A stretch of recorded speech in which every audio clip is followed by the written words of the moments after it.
Qualquer que tivesse sido o seu trabalho anterior, ele o abandonara, mudara de profissão e passara pesadamente a ensinar no curso primário. Era tudo o que sabíamos dele. O professor era gordo, grande e silencioso, de ombros contraídos. Em vez de nó na garganta, tinha ombros contraídos.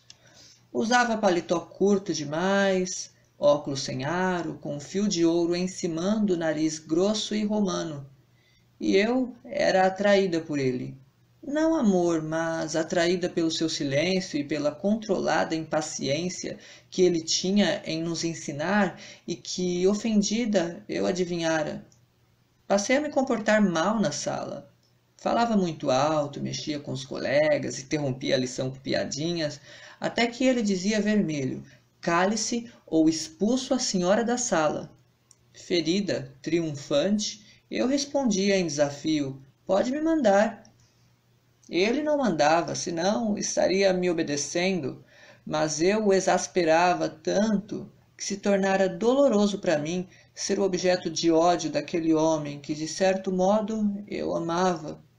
Não amava como a mulher que eu seria um dia, amava-o como uma criança que tenta desastradamente proteger um adulto com a cólera de quem ainda não foi covarde e vê um homem forte de ombros tão curvos. Ele me irritava. De noite, antes de dormir, ele me irritava. Eu tinha 9 anos e pouco, dura idade, como o talo não quebrado de uma begônia. Eu o espicaçava e, ao conseguir exacerbá-lo, sentia na boca, em glória de martírio, a acidez insuportável da begônia quando é esmagada entre os dentes, e roía as unhas, exultante. De manhã, ao atravessar os portões da escola, pura como ia com meu café com leite e a cara lavada, era um choque deparar em carne e osso com um homem que me fizera devanear por um abismal minuto antes de dormir. Em superfície de tempo, fora um minuto apenas, mas em profundidade eram velhos séculos de escuríssima doçura. De manhã, como se eu não tivesse contado com a existência real daquele que desencadeara meus negros sonhos de amor. De manhã, diante do homem grande com seu paletó curto, em choque, eu era jogada na vergonha, na perplexidade e na assustadora esperança. A esperança era o meu pecado maior. Cada dia renovava-se a mesquinha luta que eu encetara pela salvação daquele homem. Eu queria o seu bem e, em resposta, ele me odiava. Contundida, eu me tornara o seu demônio e tormento, símbolo do inferno que deveria ser para ele ensinar aquela turma risonha de desinteressados. Tornara-se um prazer já terrível o de não deixá-lo em paz. O jogo, como sempre, me fascinava, sem saber que eu obedecia a velhas tradições, mas com uma sabedoria com que os ruins já nascem, aqueles ruins que roem as unhas de espanto, sem saber que obedecia a uma das coisas que mais acontecem no mundo. Eu estava sendo a prostituta e ele o santo. Não, talvez não seja isso. As palavras me antecederam e ultrapassaram. Elas me tentam e me modificam. E se não tomo cuidado, será tarde demais. As coisas serão ditas sem eu as ter dito. Ou, pelo menos, não era apenas isso. Meu enleio vem de que um tapete é feito de tantos fios que não posso me resignar a seguir um fio só. Meu enredamento vem de que uma história é feita de muitas histórias, e nem todas posso contar. Uma palavra mais verdadeira poderia de eco em eco fazer desabar pelo despenhadeiro as minhas altas geleiras. Assim, pois, não falarei mais no sorvedouro que havia em mim, enquanto eu devaneava antes de adormecer. Senão eu mesma terminarei pensando que era apenas essa macia voragem o que me impelia para ele, esquecendo minha desesperada abnegação. Eu me tornara a sua sedutora, dever que ninguém me impusera. Era de se lamentar que tivesse caído em minhas mãos erradas a tarefa de salvá-lo pela tentação, pois de todos os adultos e crianças daquele tempo, eu era provavelmente a menos indicada. Essa não é flor que se cheire, como dizia nossa empregada, mas era como se sozinha, com um alpinista paralisado pelo terror do precipício, eu, por mais inábil que fosse, não pudesse senão tentar ajudá-lo a descer. O professor tivera a falta de sorte de ter sido logo a mais imprudente quem ficara sozinha com eles nos seus ermos. Por mais arriscado que fosse o meu lado, eu era obrigada a arrastá-lo para o meu lado, pois o dele era mortal. Era o que eu fazia, como uma criança importuna puxa um grande pela aba do paletó. Ele não olhava para trás, não perguntava o que eu queria e livrava-se de mim com um safanão. Eu continuava a puxá-lo pelo paletó. Meu único instrumento era a insistência. E disso tudo ele só percebia que eu lhe rasgava os bolsos. É verdade que nem eu mesma sabia ao certo o que fazia. Minha vida com o professor era invisível, mas eu sentia que meu papel era ruim e perigoso. Impelia-me à voracidade por uma vida real que tardava, e pior que inábil, eu também tinha gosto em lhe rasgar os bolsos. Só Deus perdoaria o que eu era, porque só Ele sabia o que me fizera e para quê. Eu me deixava, pois, ser matéria dele, ser matéria de Deus era minha única bondade e a fonte de um nascente misticismo, não misticismo por ele, mas pela matéria dele, mas pela vida crua e cheia de prazeres. Eu era uma adoradora. Aceitava a vastidão do que eu não conhecia e a ela me confiava toda, com segredos de confessionário. Seria para as escuridões da ignorância que eu seduziria o professor? E com o ardor de uma freira na cela, freira alegre e monstruosa, ai de mim! E nem disso eu poderia me vangloriar. Na classe todos nós éramos igualmente monstruosos e suaves, ávida matéria de Deus. Mas se me comoviam seus gordos ombros contraídos e seu paletózinho apertado, minhas gargalhadas só conseguiam fazer com que ele, fingindo a que custo me esquecer, mais contraído ficasse de tanto autocontrole. A antipatia que esse homem sentia por mim era tão forte que eu me detestava. Até meus risos foram definitivamente substituindo minha delicadeza impossível. Aprender, eu não aprendia naquelas aulas. O jogo de torná-lo infeliz já me tomava demais. Suportando com desenvolta amargura as minhas pernas compridas e os sapatos sempre cambaios, humilhada por não ser uma flor e, sobretudo, torturada por uma infância enorme que eu temia nunca chegar ao fim. Mas infeliz eu o tornava e sacudia com altivez a minha única riqueza. Os cabelos escorridos que eu planejava ficaram um dia bonitos, que permanentemente e que por conta do futuro eu já exercitava sacudindo-os. Estudar eu não estudava, confiava na minha vadiação, sempre bem-sucedida, e que também ela, o professor, tomava como mais uma provocação de menina odiosa. Nisso ele não tinha razão. A verdade é que não me sobrava tempo para estudar. As alegrias me ocupavam, ficar atenta me tomava dias e dias. Havia os livros de história que eu lia roendo de paixão as unhas até o sabugo, nos meus primeiros êxtases de tristeza, refinamento que eu já descobrira. Havia meninos que eu escolhera e que não me haviam escolhido.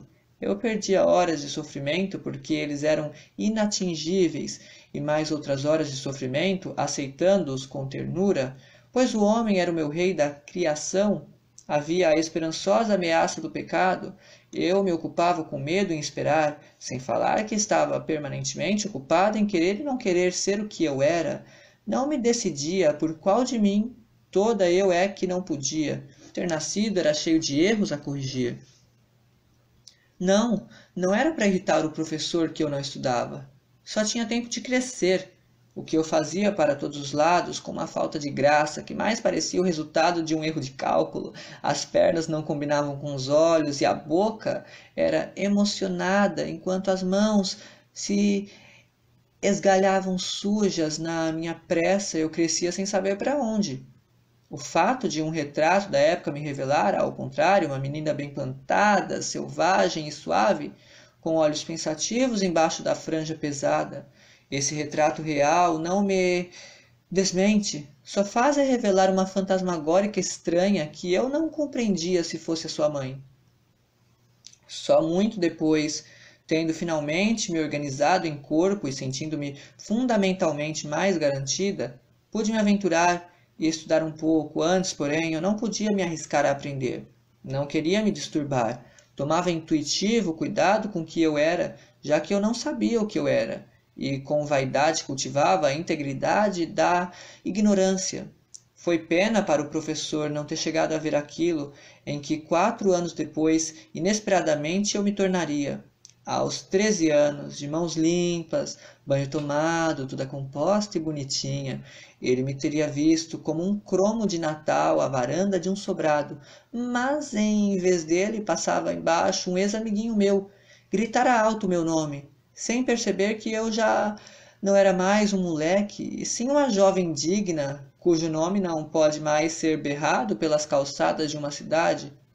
Que é? Indaguei do intruso com maior frieza. Recebi então, como resposta gritada, a notícia de que o professor morrera naquela madrugada, e branca, de olhos muito abertos, eu olhava a rua vertiginosa a meus pés, minha compostura quebrada como a de uma boneca partida. Voltando a 4 anos atrás, foi talvez por tudo o que eu contei, misturado em conjunto, que escrevi a composição que o professor mandara, ponto de desenlace dessa história e começo de outras. Ou foi apenas por pressa de acabar de qualquer modo o dever para poder brincar no parque? Vou contar uma história, disse ele, a você e vocês fazem a composição, mas usando as palavras de vocês. Quem for acabando não precisa esperar pela sineta. Já pode ir para o recreio. O que ele contou? Um homem muito pobre sonhara que descobrira um tesouro e ficara muito rico. Acordando, arrumara sua trouxa, saíra em busca do tesouro. Andava o mundo inteiro e continuava sem achar o tesouro. Cansado, voltara para sua pobre casinha. E como não tinha o que comer, começara a plantar no seu pobre quintal. Tanto plantara, tanto colhera, tanto começara a vender, que terminara ficando muito rico. Ouvi com ar de desprezo, ostensivamente brincando com o lápis, como se quisesse deixar claro que suas histórias não me ludibriaram e que eu bem sabia quem ele era. Ele contara sem olhar uma só vez para mim. É que na falta de jeito de amá-lo e no gosto de persegui-lo, eu também o acossava com o olhar. A tudo que ele dizia, eu respondia com um simples olhar direto, do qual ninguém em sã consciência poderia me acusar. Era um olhar que eu tornava bem límpido e angélico, muito aberto, como o da candidez olhando o crime, e conseguia sempre o mesmo resultado. Com perturbação, ele evitava meus olhos, começava a gaguejar, o que me enchia de um poder que me amaldiçoava e de piedade, o que, por sua vez, me irritava. Irritava-me que ele obrigasse uma porcaria de criança a compreender um homem. Eram quase 10 horas da manhã. Em breve soaria a sineta do recreio. Aquele meu colégio, alugado dentro de um dos parques da cidade, tinha o maior campo de recreio que já vi. Era tão bonito para mim como seria para um esquilo ou um cavalo. Tinha árvores espalhadas, longas descidas e subidas e estendida relva. Não acabava nunca. Tinha ali, era longe, tudo ali era longe e grande, feito para pernas compridas de menina, com lugar para montes de tijolo e madeira de origem ignorada, para moitas de azedas begônias que nós comíamos, mas para sol e sombra onde as abelhas faziam mel. Lá cabia um ar livre e imenso, e tudo fora vivido por nós. Já tínhamos rolado de cada declive, intensamente cochichado atrás de cada monte de tijolo, comido de várias flores, e em todos os troncos havíamos a canivete gravado datas, doces nomes feios e corações transpassados por flechas. Meninos e meninas ali faziam seu mel. Eu estava no fim da composição e o cheiro das sombras escondidas já me chamava. Apressei-me. Como eu só sabia usar minhas próprias palavras, escrever era simples. Apressava-me também o desejo de ser a primeira a atravessar a sala. O professor terminara por me isolar em quarentena na última carteira e entregar-lhe insolente a composição, demonstrando-lhe assim minha rapidez, qualidade que me parecia essencial para se viver e que eu tinha certeza o professor só sabia admirar. Entreguei-lhe o caderno e ele o recebeu sem ao menos me olhar. Melindrada, sem um elogio pela minha velocidade, saí pulando para o grande parque. A história que eu transcrevera em minhas próprias palavras era igual à que ele contara. Só que naquela época eu estava começando a tirar a moral das histórias e que se me santificava, mais tarde ameaçaria sufocar-me em rigidez. Com alguma faceirice, pois havia acrescentado as frases finais, frases que horas depois eu lia e relia para ver o que nelas havia de tão poderoso, a ponto de enfim ter provocado o homem de um modo como eu própria não conseguira até então. Provavelmente o que o professor quisera deixar implícito na sua história triste é que o trabalho árduo era o único modo de se chegar a ter fortuna, mas levianamente eu concluíra pela moral oposta, alguma coisa sobre o tesouro que se disfarça, que está onde menos se espera, que é só descobrir. Acho que falei em sujos quintais com tesouros, já não me lembro, não sei se foi exatamente isso, não consigo imaginar com que palavras de criança teria eu exposto um sentimento simples, mas que se torna pensamento complicado. Suponho que, arbitrariamente, contrariando o sentido real da história, eu de algum modo já me prometia por escrito que o ócio, mais que o trabalho, me daria as grandes recompensas gratuitas, as únicas a que eu aspirava. É possível também que já então meu tema de vida fosse a irrazoável esperança, que eu já tivesse iniciado a minha grande obstinação, eu daria tudo o que era meu por nada, mas queria que tudo me fosse dado por nada. Ao contrário do trabalhador da história, na composição, eu sacudia os ombros, todos os deveres, e dela saía livre e pobre, e com um tesouro na mão. Fui para o recreio, onde fiquei sozinha, com o prêmio inútil de ter sido a primeira, ciscando a terra, esperando impaciente pelos meninos que, pouco a pouco, começaram a surgir da sala. No meio das violentas brincadeiras, resolvi buscar na minha carteira, não me lembro o que, para mostrar ao caseiro do parque, meu amigo e protetor. Toda molhada de suor, vermelha de uma felicidade irrepresável, que se fosse em casa, me valeria uns tapas. Voei em direção à sala de aula, atravessei-a correndo e tão estabanada que não vi o professor aqui folhear os cadernos empilhados sobre a mesa. Já tendo na mão a coisa que eu fora buscar e iniciando outra corrida de volta, só então meu olhar tropeçou no homem. Sozinho à cátedra, ele me olhava. Era a primeira vez que estávamos frente a frente por nossa conta. Ele me olhava, meus passos, devagarosos, quase cessaram. Pela primeira vez eu estava só com ele, sem o apoio cochichado da classe, sem a admiração que minha afoiteza provocava. Tentei sorrir, sentindo que o sangue me sumia do rosto. Uma gota de suor correu-me pela testa. Ele me olhava. O olhar era uma pata macia e pesada sobre mim. Mas se a pata era suave, tolhia-me toda, como a de um gato que sem pressa prende o rabo do rato. A gota de suor foi descendo pelo nariz e pela boca, dividindo ao meio o meu sorriso. Apenas isso, sem uma expressão no olhar. Ele me olhava. Comecei a costear a parede de olhos baixos, prendendo-me toda a meu sorriso, único traço de um rosto que já perdera os contornos. Nunca havia percebido como era comprida a sala de aula. Só agora, ao lento passo do medo, eu via o seu tamanho real. Nem a minha falta de tempo me deixara perceber até então como eram austeras e altas as paredes, e duras. Eu sentia a parede dura na palma da mão, num pesadelo do qual sorrir fazia parte. Eu mal acreditava poder alcançar o âmbito da porta, de onde eu correria, como correria, a me refugiar no meio dos meus iguais, das crianças, além de me concentrar no sorriso. Meu zelo minucioso era o de não fazer barulho com os pés, e assim eu aderia à natureza íntima de um perigo, do qual tudo mais eu desconhecia. Foi num arrepio que me adivinhei de repente, como num espelho, uma coisa úmida se encostando à parede, avançando devagar na ponta dos pés e com um sorriso cada vez mais intenso. Meu sorriso cristalizava a sala em silêncio, e mesmo os ruídos que vinham do parque escorriam pelo lado de fora do silêncio. Cheguei finalmente à porta, e o coração imprudente pôs-se a bater alto demais sob o risco de acordar o gigantesco mundo que dormia. Foi quando ouvi o meu nome, de súbito pregada ao chão com a boca seca.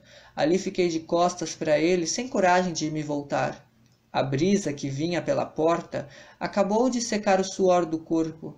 Virei-me devagar, contendo dentro dos punhos cerrados o impulso de correr. Ao som de meu nome, a sala se deshipnotizara, e bem devagar vi o professor todo inteiro. Bem devagar vi que o professor era muito grande e muito feio, e que ele era o homem da minha vida. O novo e grande medo. Pequena, sonâmbula, sozinha, diante daquilo a que a minha fatal liberdade finalmente me levara. Meu sorriso, tudo que sobrara de um rosto, também se apagara. Eu era 2 pés endurecidos no chão e um coração que de tão vazio parecia morrer de sede. Ali fiquei, fora do alcance do homem. Meu coração morria de sede, sim, meu coração morria de sede. Calmo como antes de friamente matar, ele disse: chegue mais perto. Como é que um homem se vingava? Eu ia receber de volta, em pleno rosto, a bola de mundo que eu mesma lhe jogara e que nem por isso me era conhecida. Ia receber de volta uma realidade que não teria existido se eu não a tivesse temerariamente adivinhado e assim lhe dado vida. Até que ponto aquele homem, monte de compacta tristeza, era também monte de fúria. Mas meu passado era agora tarde demais. Um arrependimento estoico manteve ereta a minha cabeça. Pela primeira vez, a ignorância, que até então fora o meu grande guia, desamparava-me. Meu pai estava no trabalho, minha mãe morrera há meses. Eu era o único eu. Pegue seu caderno, acrescentou ele. A surpresa me fez subitamente olhá-lo. Era só isso, então? O alívio inesperado foi quase mais chocante que o meu susto anterior. Avancei um passo, estendi a mão, gaguejante, mas o professor ficou imóvel e não entregou o caderno. Para minha súbita tortura, sem me desfitar, foi tirando lentamente os óculos e olhou-me com olhos nus que tinham muitos cílios. Eu nunca tinha visto seus olhos que, com inúmeras pestanas, pareciam 2 baratas doces. Ele me olhava, e eu não soube como existir na frente de um homem. Disfarcei olhando o teto, o chão, as paredes, e mantinha a mão ainda estendida, porque não sabia como recolhê-la. Ele me olhava manso, curioso, com os olhos despenteados, como se tivesse acordado. Iria ele me amassar com mão inesperada? Ou exigir que eu me ajoelhasse e pedisse perdão? Meu fio de esperança era que ele não soubesse o que eu lhe teria feito, assim como eu mesma já não sabia. Na verdade, eu nunca soubera. Como é que lhe veio a ideia do tesouro que se disfarça? Que tesouro? Murmurei, atoleimada. Ficamos nos fitando em silêncio. Ah, o tesouro! Precipitei-me de repente, mesmo sem entender, ansiosa por admitir qualquer falta, implorando-lhe que meu castigo consistisse apenas em sofrer para sempre de culpa, que a tortura eterna fosse a minha punição, mas nunca essa vida desconhecida. O tesouro que está escondido onde menos se espera, que é só descobrir. Quem lhe disse isso? O homem enlouqueceu, pensei. Pois que tinha a ver o tesouro com aquilo tudo? Atônita, sem compreender e caminhando de inesperado a inesperado, pressenti, no entanto, um terreno menos perigoso. Nas minhas corridas, eu aprendera a me levantar das quedas, mesmo quando mancava, e me refiz logo. Foi a composição do tesouro. Esse, então, deve ter sido o meu erro. Fraca e, embora pisando cuidadosa na nova escorregadia segurança, eu, no entanto, já me levantara o bastante da minha queda para poder sacudir, numa imitação da antiga arrogância, a futura cabeleira ondulada. Ninguém, ora, respondi mancando. Eu mesma inventei, disse trêmula, mas já recomeçando a cintilar. Se eu ficara aliviada por ter alguma coisa, enfim, concreta, com o que lidar, começava, no entanto, a me dar conta de algo muito pior, a súbita falta de raiva nele. Olhei-o intrigada, de viés, e aos poucos, desconfiadíssima, sua falta de raiva começara a me amedrontar. Tinha ameaças novas que eu não compreendia. Aquele olhar que não me desfitava e sem cólera.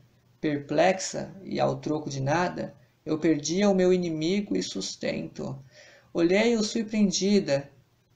Que é que ele queria de mim? Ele me constrangia, e seu olhar sem raiva passara a me importunar mais do que a brutalidade que eu temera. Um medo pequeno, todo frio e suado, foi me tomando. Devagar, para ele não perceber, recuei as costas até encontrar atrás delas a parede, e depois a cabeça recuou até não ter mais para onde ir. Naquela parede onde eu me engastara toda, furtivamente olhei-o, e meu estômago se encheu de uma água de náusea, não sei contar. Eu era uma menina curiosa, e para minha palidez eu vi, eriçada, prestes a vomitar, embora até hoje não saiba ao certo o que vi, mas sei que vi. Vi tão fundo quanto numa boca de chofre, eu via o abismo do mundo. Aquilo que eu via era anônimo, como uma barriga aberta para uma operação de intestinos. Vi uma coisa se fazendo na sua cara, o mal-estar já petrificado subia com esforço até sua pele. Vi a careta vagarosamente hesitando e quebrando uma crosta, mas essa coisa que em muda catástrofe se desenraizava, essa coisa ainda se parecia tão pouco com um sorriso, como se um fígado ou um pé tentassem sorrir. Não sei. O que eu vi, vi tão de perto que não sei o que vi. Como se meu olho curioso se tivesse colado ao buraco da fechadura e em choque deparasse do outro lado com outro olho colado me olhando. Eu vi dentro de um olho, o que era tão incompreensível como um olho aberto, com sua gelatina móvel, com suas lágrimas orgânicas. Por si mesmo, o olho chora, por si mesmo, o olho ri, até que o esforço do homem foi se completando todo atento, e em vitória infantil ele mostrou, pérola arrancada da barriga aberta, que estava sorrindo. Eu vi um homem com entranhas, sorrindo. Vi sua apreensão extrema em não errar, sua aplicação de aluno lento, a falta de jeito, como se de súbito ele se tivesse tornado canhoto. Sem entender, eu sabia que pediam de mim que eu recebesse a entrega dele e de sua barriga aberta, e que eu recebesse o seu peso de homem. Minhas costas forçaram desesperadamente a parede e recuei. Era cedo demais para eu ver tanto. Era cedo demais para eu ver como nasce a vida. Vida nascendo era tão mais sangrento do que morrer.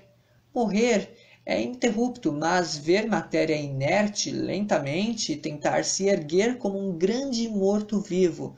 Ver a esperança me aterrorizava. Ver a vida me embrulhava o estômago. Estavam pedindo demais de minha coragem só porque eu era corajosa. Pediam minha força só porque eu era forte. Mas e eu? Gritei 10 anos depois por motivo de amor perdido. Quem virá jamais a minha fraqueza? Eu olhava surpreendida e para sempre não soube o que vi. O que eu vira podia cegar os curiosos. Então ele disse, usando pela primeira vez o sorriso que aprendera: Sua composição do tesouro está tão bonita. O tesouro que é só descobrir. Você. Ele nada acrescentou por um momento. Perscrutou-me suave, indiscreto, tão meu íntimo como se ele fosse o meu coração. Você é uma menina muito engraçada, disse afinal.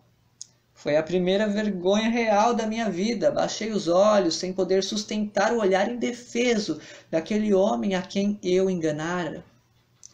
Sim, minha impressão era de que, apesar de sua raiva, ele de algum modo havia confiado em mim, e que, então, eu o enganara com a lorota do tesouro. Naquele tempo eu pensava que tudo o que se inventa é mentira, e somente a consciência atormentada do pecado me redimia do vício. Abaixei os olhos com vergonha. Preferi a sua cólera antiga, que me ajudara na minha luta contra mim mesma, pois coroava de insucesso os meus métodos e talvez terminasse um dia me corrigindo. Eu não queria era esse agradecimento que não era só a minha pior punição por eu não merecê-lo, como vinha encorajar minha vida errada que eu tanto temia. Viver errado me atraía. Eu bem quis lhe avisar que não se acha tesouro à toa, mas, olhando, desanimei. Faltava-me a coragem de desiludi-lo. Eu já me habituara a proteger a alegria dos outros, a do meu pai, por exemplo, que era mais desprevenido que eu.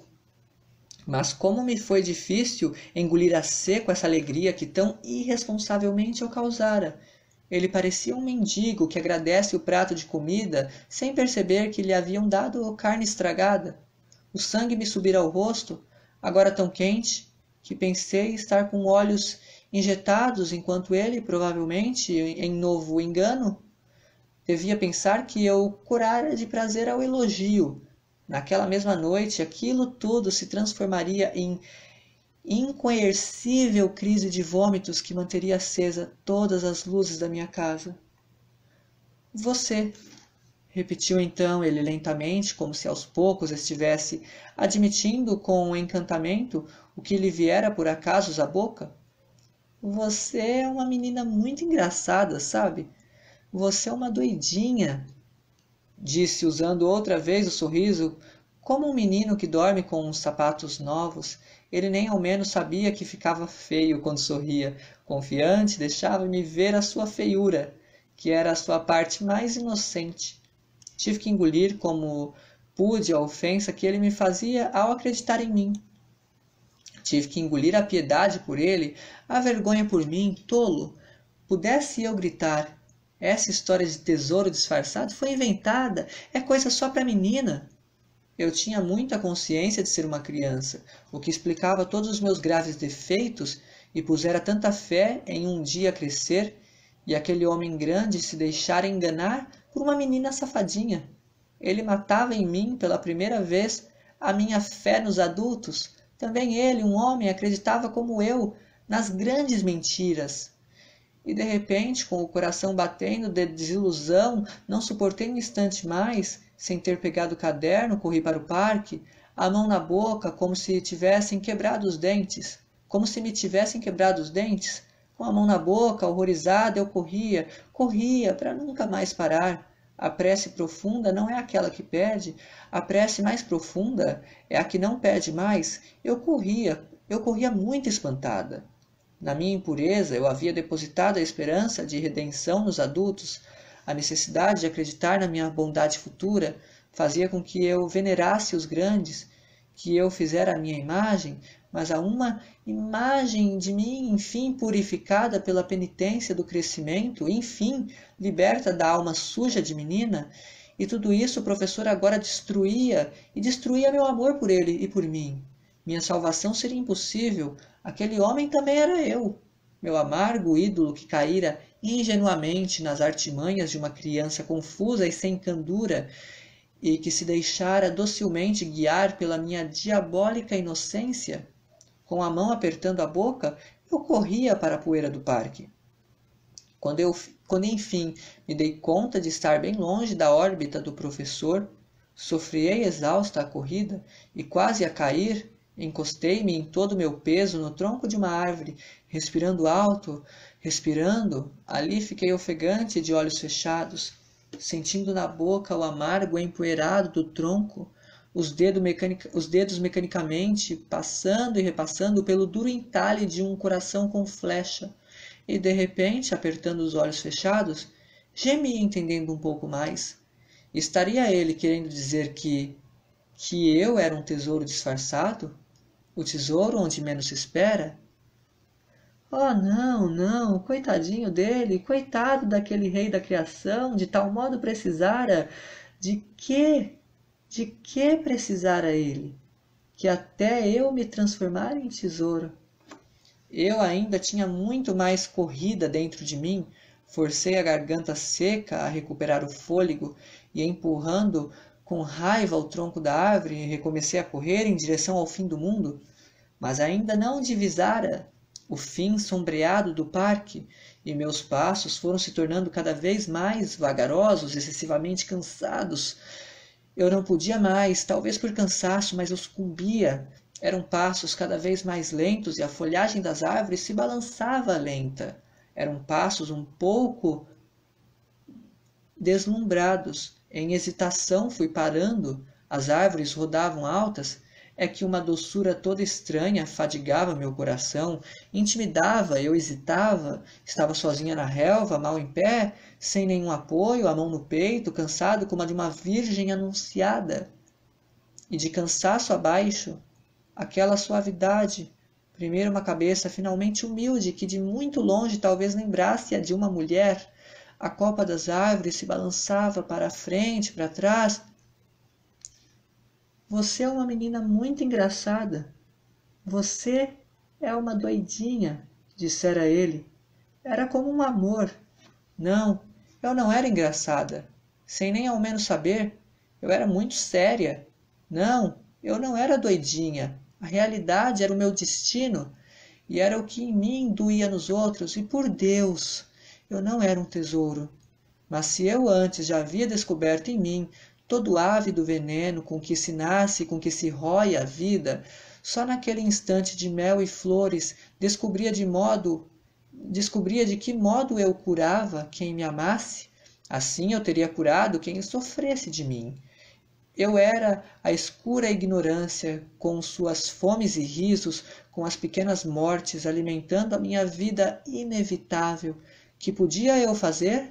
Eu já sabia que eu era inevitável, mas se eu não prestava, eu fora tudo o que aquele homem tivera naquele momento. Pelo menos uma vez ele teria que amar, e sem ser a ninguém, através de alguém. E se só eu estiver ali? E só eu estiver ali. Se bem que essa fosse a sua única vantagem, tendo apenas a mim, e obrigado a iniciar-se amando o ruim. Ele começara pelo que poucos chegaram a alcançar. Seria fácil demais querer o limpo, inalcançável, pelo amor, era o feio. Amar o impuro era a nossa mais profunda nostalgia. Através de mim, a difícil de se amar, ele recebera com grande caridade por si mesmo aquilo de que somos feitos. Entendia eu tudo isso? Não. E não sei o que na hora entendi, mas assim como por um instante no professor eu vira com aterrorizado fascínio o mundo, e mesmo agora ainda não sei o que vi, só que para sempre, e em um segundo eu vi. Assim, eu nos entendi e nunca saberei o que entendi. Nunca saberei o que eu entendo. O que quer que eu tenha entendido no parque foi com um choque de doçura entendido pela minha ignorância, ignorância que ali em pé, numa solidão sem dor, não menos que a das árvores, eu recuperava inteira a ignorância e a sua suavidade incompreensível, a ignorância e a sua verdade incompreensível. Ali estava eu, a menina esperta demais, e eis que tudo o que em mim não prestava servia a Deus e aos homens. Tudo o que em mim não prestava era o meu tesouro. Como uma virgem anunciada, sim, por ele me ter permitido que eu o fizesse enfim sorrir. Por isso ele me anunciara. Ele acabara de me transformar. em mais do que o rei da criação. Fizera de mim a mulher do rei da criação, pois logo a mim, tão cheia de garras e sonhos, coubera arrancar do seu coração a flecha farpada de chofre. Explicava-se para que eu nascera com mão dura e para que eu nascera sem nojo da dor. Para que te servem essas unhas longas? Para te arranhar de morte, para te arrancar os teus espinhos mortais? Responde o lobo do homem. Para mim, que te serve essa cruel boca de fome? Para te morder e para soprar, a fim de que eu não te doa mais, meu amor, já que tenho que te doer. Eu sou o lobo inevitável, pois a vida me foi dada. Para que te servem essas mãos que ardem e prendem? Para ficarmos de mãos dadas, pois preciso tanto, tanto. Uivaram os lobos e olharam intimidados as próprias garras antes de se aconchegarem um no outro para amar e dormir. E foi assim que no grande parque do colégio lentamente comecei a aprender a ser amada, suportando o sacrifício de não merecer, apenas para suavizar a dor de quem não ama. Não, esse foi somente um dos motivos. É que os outros fazem outras histórias. Em algumas, foi de meu coração que outras garras, cheias de duro amor, arrancaram a flecha farpada, e sem nojo do meu grito.